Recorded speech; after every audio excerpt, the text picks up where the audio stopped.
가격순으로 노출을 시키는 것이 그 방법이 매출을 높인다라고 하셨는데 내림차순으로.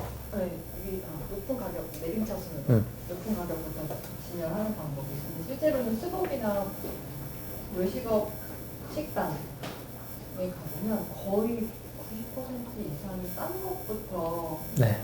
가격이 진열이 되어 있어서 저도 네. 마찬가지로 그렇게 진행을 했는데 네. 그 이유가 심리적 부담을 낮추기 위해 손님들의 그렇게 하기 위해서 그런 방법을 쓰는 것 같은데 그렇죠. 혹시나 수급 정도면 브랜드 가치가 높으니까 이게 반대 방향으로 해보면 또 매출도 바뀌지 않을까 하는 호기심이 생겼어요.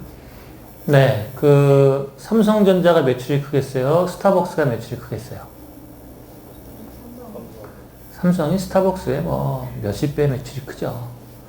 아까 얘기했었던 그 친구가 삼성경제연구소 일을 하는데 특히 그 중에서도 이 친구는 유통 관련한 연구를 많이 해요. 그래서 삼성전자의 디지털 플라자 있지 않습니까? 디지털 플라자의 냉장고의 배치를 내림차순으로 한번 해봤어요. 그러니까 여러분 삼성 플라자 가면은 이쪽에서부터 이렇게 물건을 보죠. 그러면 낮은 제품부터 높은 제품까지 이렇게 돼 있거든요. 이게 바꿔봤어요. 높은 제품 먼저 놓고 낮은 제품 나중에 해놨다고. 그랬더니 역시 매출액 차이가 한 7% 정도 더 나오더라는 거예요. 그래서 이 친구는 자기가 이쪽 논문을 썼으니까 그쪽 데이터가 맞다라는 거를 보여주는 게 중요하겠지. 그래서 실제 유통에서도 그런 일이 벌어져요. 그러면은 스타벅스는 왜 안 쓰냐? 그렇게 앵커링 되어 있기 때문에 안 쓰는 거예요. 그럼 여태까지 몇십 년 동안 낮은 가격부터 높은 가격 쓰는 것에 대해서 별 문제가 없다 라고 판단을 하는 거예요. 그러니까 그렇게 가는 겁니다.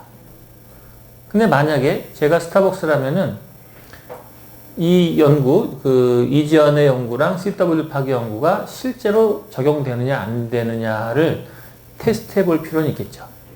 스타벅스가 전 세계 매장이 23,000개인가 된다고 합니다. 그 중에 1%만 뽑아도 한 200개, 300개 정도는 되겠죠. 200, 300개 정도에 한 달씩만 해보는 것은 전혀 문제가 없겠죠. 그러고 나서 나머지 매장과의 매출 차이를 비교해보면 금방 나오겠죠. 하지만 안 한다고. 그 이유가 뭐냐? 평소에 해오던 것에서 벗어나는 것이 불편한 거예요.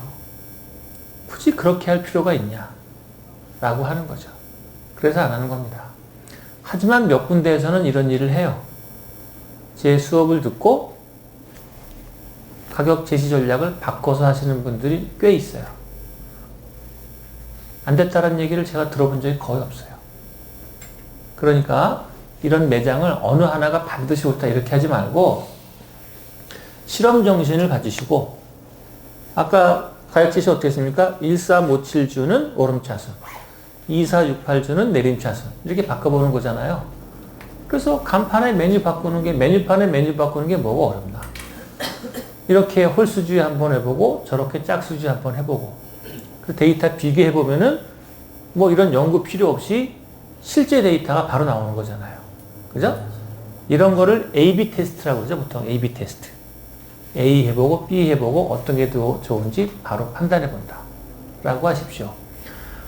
저랑 오늘 공부한 이 연구들은 연구 세팅에서는 일관되게 유사한 효과가 나오긴 하지만 실제 상황에서는 똑같이 나올 수도 있고 조금 다르게 나올 수도 있잖아요. 그거를 어떻게 해보는 게 좋다? 확인해 보라고. 이게 짠맛인지 쓴맛인지 단맛인지 머릿속으로 추상할 필요가 뭐 있나? 그냥 간판에서 홀수주에는 오름차순 해보고 짝수주에는 내림차순 딱 해보면은 한 달만 지나면 데이터 바로 나오는 거 아니에요? 그럼 이게 어떤 게 더 좋구나 바로 알게 되겠죠.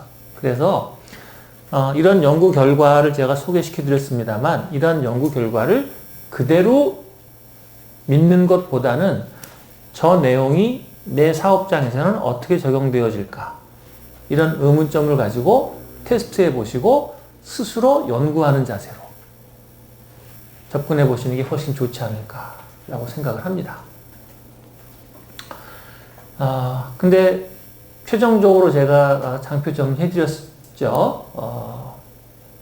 구매가 확정된 경우에는 내림차순을 하는 것이 더 높은 가격에서 팔리고, 구매가 확정되지 않은 경우에는 오름차순으로 가는 것이 더 좋다.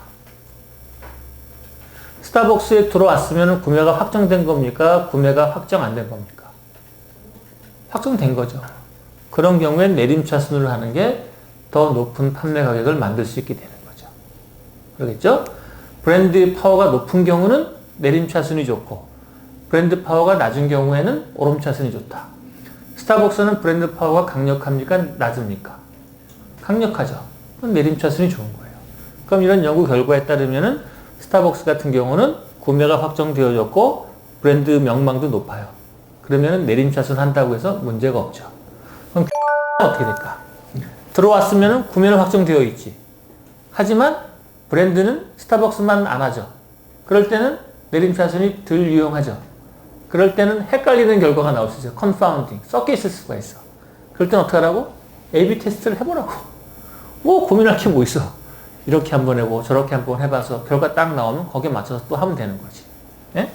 어떤 소비자가 와서 홀스주에는 오름차순 메뉴가 있고 짝수주에는 내림차순 메뉴가 있다고 주인한테 항의할 것 같아요? 항의 안 해요. 그냥 그런가 보다 하는 거지. 바뀌었는가 보다. 바뀌었는지도 모르는 사람 천지야. 그렇게 해서 해보시면 좋을 것 같습니다. 됐을까요? 네. 네, 감사합니다. 박수 한번 칠게요. 중간계 캠퍼스 중간계 캠퍼스 중간계 캠퍼스